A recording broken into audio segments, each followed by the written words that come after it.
3월 9일 일요일 03시 54분 일본 오키나와 제도에서 큰 지진이 발생했습니다. 진원 깊이는 60km, 지진의 규모는 5.8, 큰 지진입니다. 인근 도서 지역에 최대 진도 4의 진동이 있었습니다. 이 지진에 의한 쓰나미는 발생하지 않았습니다. 이 지역은 필리핀의 반이 유라시아반 밑으로 섭입해 들어가는 경계로 깊이 7.5km의 류큐 해구가 이어져 있습니다. 인구가 희박하고 지진에 관한 기록이 적지만 큰 지진이 종종 발생하는 곳입니다. 1911년에 이번 지진의 진원 부근에서 규모 8.0의 거대 지진이 발생하기도 했습니다. 장래 규모 9급의 지진이 일어날 가능성이 있는 곳입니다. 우리나라에 한 차례 봄비를 뿌렸던 구름이 동쪽으로 이동해 가고 있습니다. 저기압이 지나가고 나면 우리나라는 이동성 고기압에 덮이게 됩니다. 맑고 쾌청한 날씨가 될 것 같습니다. 3월 9일 일요일 12시입니다. 우리나라 부근에 고기압 중심이 있습니다. 고기압에서는 하강 기류로 인해 구름을 치우게 됩니다. 맑고 구름 없는 쾌청한 날씨가 됩니다. 몽골 부근에 저기압이 있습니다.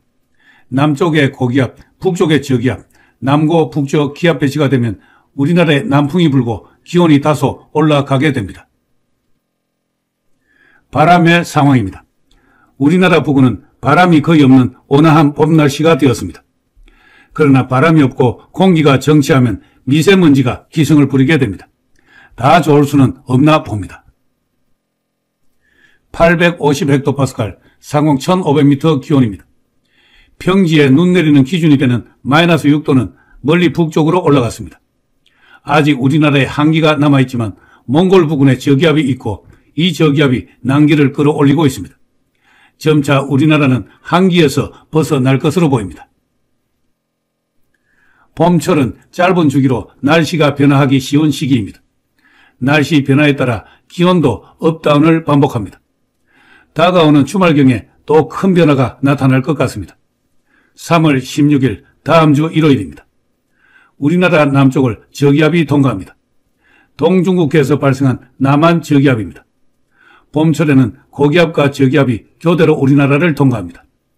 일본 동쪽에 고기압이 있고 중국 쪽에도 고기압이 있습니다. 그 사이에 저기압이 있습니다. 이때 우리나라에 저기압이 통과하는 타이밍이 됩니다. 남한 저기압은 북쪽 한기를 끌어내립니다.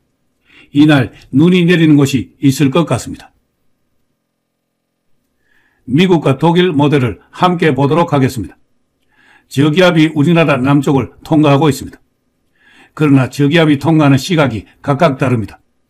그리고 강수 지역이나 강수의 종류, 강수의 강도 등이 아직은 일치하지 않습니다. 날짜가 가까워지면 일치된 예상이 나오게 될 것으로 생각됩니다. 이 저기압이 한 차례 비를 뿌리고 동쪽으로 이동해 간 다음에는 일시적으로 서고 동쪽 기압 배치가 됩니다.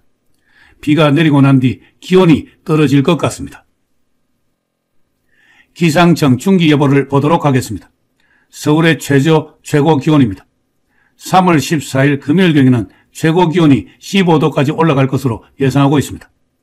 이날 남부지방은 최고 기온 20도를 넘는 곳도 나오지 않을까 생각됩니다. 그러나 이 무렵 주말경에 남한 저기압이 지나가게 됩니다. 저기압이 지나가고 난 뒤 또다시 기온은 최고 기온이 한 자리 숫자로 급하강합니다. 3월 17일에는 최저기온 0도까지 내려갈 것으로 예상하고 있습니다. 이와 같이 기온은 업다운을 반복합니다. 그러나 전체적으로는 점차 기온이 올라갈 것으로 생각됩니다. 얇게 눈이 쌓인 주차장에 우산을 쓴 한 남자가 나타납니다. 그리고 눈 위를 걸어 다닙니다. 걸어간 다음에는 개가 되고 산호가 되고 불가사리가 되고 문어가 됩니다. 차례로 해양 생물을 그려 나갑니다. 폭 10m, 길이 수십 미터에 달하는 거대한 눈의 캔버스에 그림을 그립니다. 사용하는 화구는 오직 자신의 발뿐입니다. 그림이 완성되는 데는 불과 20분이 걸렸습니다. 그림이 완성되고 난 뒤 화가는 아무 일도 없었다는 듯 사라지고 말았습니다. 눈이 녹으면 덧없이 사라져버리는 환상의 그림입니다.